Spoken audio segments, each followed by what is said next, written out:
ሰላም እንደናችሁ ውድ የዩቲዩብ ቻናል ተከታታዮች እንግዲህ በዛሬ ቪዲዮ ያመጣሁላችሁ ቲክቶክ ላይ አስቂኝና አዝናኝ የሆኑ ቪዲዮዎችን አብረን ሪአክት እንድናደርግና በተጨማሪም ጆን ዳንኤል ሰይፉ ላይ ቀርቦ ያስተላለፈው መልእክት አብረን እንድናዳምጥ ነው። ወደ ቪዲዮ እንግባ።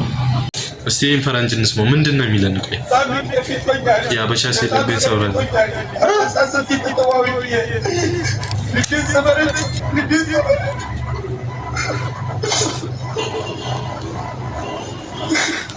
ያበሻ ሲለብኝ ሰውራል አረላሽ ኤዲት ነው ወይስ አምሮ እያለቀሰ ነው? በጣም አምሮዋል መሰለኝ ሰውየው። ኤዲት አይመስለኝም ይሄን ነገር። አረ ወገን አንቺ ተፈቀርሽው ልጅ የሆነ ነገር አታሰድቢ፣ የሆነ ነገር አድርጊለት። ባለፈው ካሜራማን ዘልከንማ እስማው ያማፊ ፎቶስ ካመሸታው ማለት ነው ነበር ካመሸታ ከዛ በላይ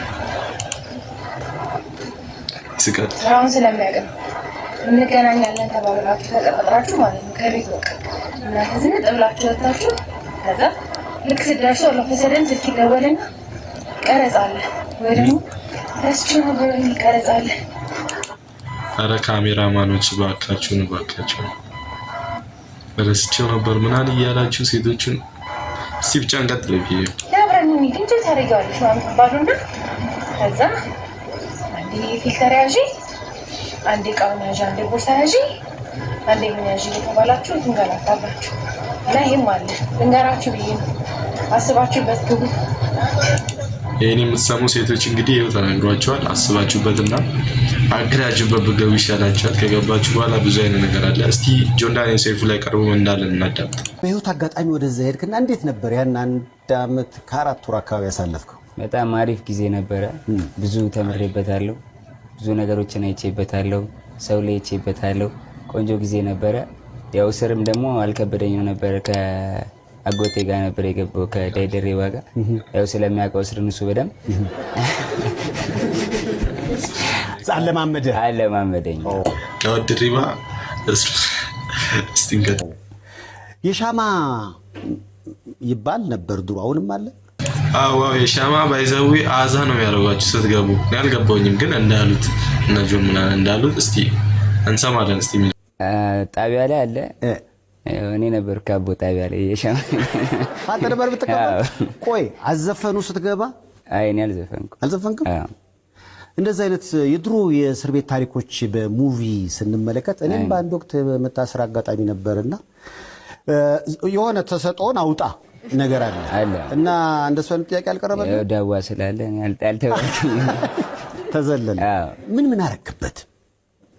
በጣም ላይክ ቆንጆ ጊዜ ነው። ላይክ ከባድ ጊዜ ነበረ፣ ግን በህይወቴ እንኳን ሆነ ነው እንጂ ምለው የምጸጸትበት ወይ የምቆጭበት ጊዜ አልነበረም። የአንድ አመት ከአራት ወር ብዙ አይቼበታለሁ ብዙ ነገርና አጠንክሮኛል። አሁን ያለውን ጆን ዳንኤል አድርጎኛል።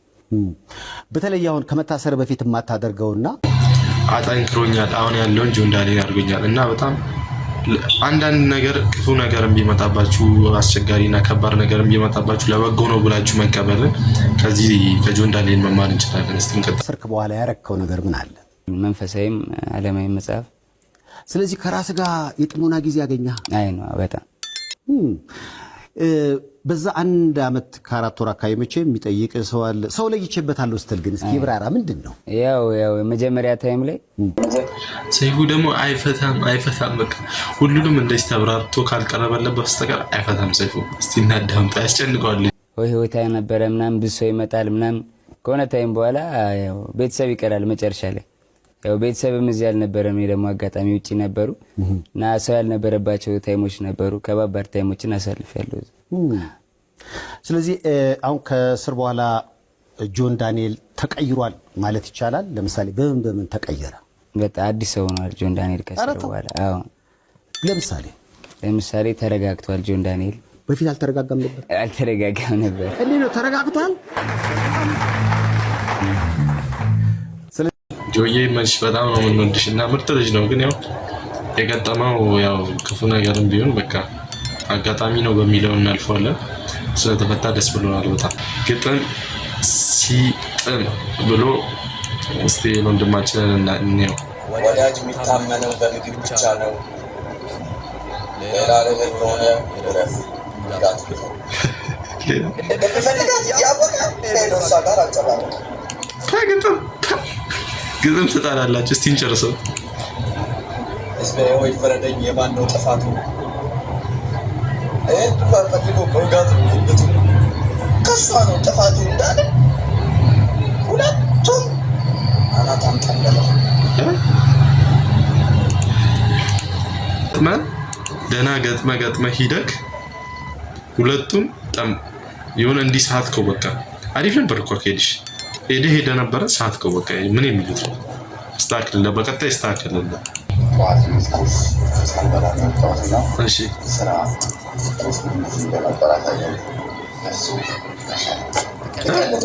በሱ በሻይ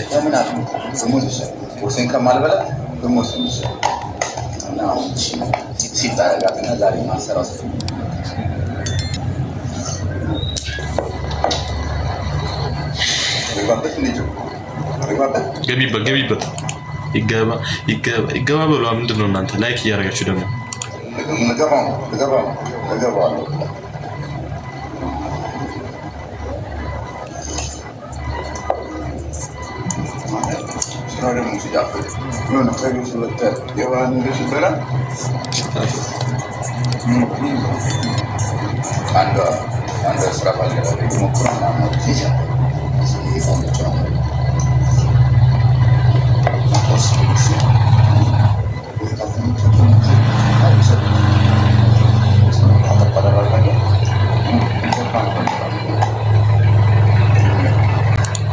ኬሮ ምንድነው? አጋግተን ጨረስኩ እኮ አንተ እንኩ ምናምን ይባላል እኮ እኛ ጓጓን ሆዳችን ቦጭቦጭ ያለ ተንቦጫቦጭ በእናትህ ጠብቀን ነበር እኛ።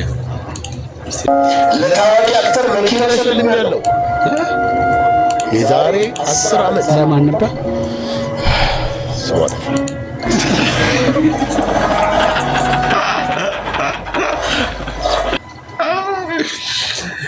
ግን ቲክቶክ ላይ እግዚአብሔርን እንደ መንሱሪ የሚጫወት አለ እንዴ? ሸለሜ ነበር የሸለምኩት ሰው ስማ ጠፋኝ። መኪናን የሚያክል ነገር አይ መንሱሪ ነሽ ብቻ ቀልሽ ምናምን ያስቀናል። ይመችል። እንግዲህ ዩቲዩብ የዛሬ ቪዲዮ የሚመስል ነበር። እስካሁን ቁጭ ብላችሁ ካያችሁ ሰብስክራይብ በማድረግ የዩቲዩብ ቻናል አበረታቱኝ። ይመቻችሁ።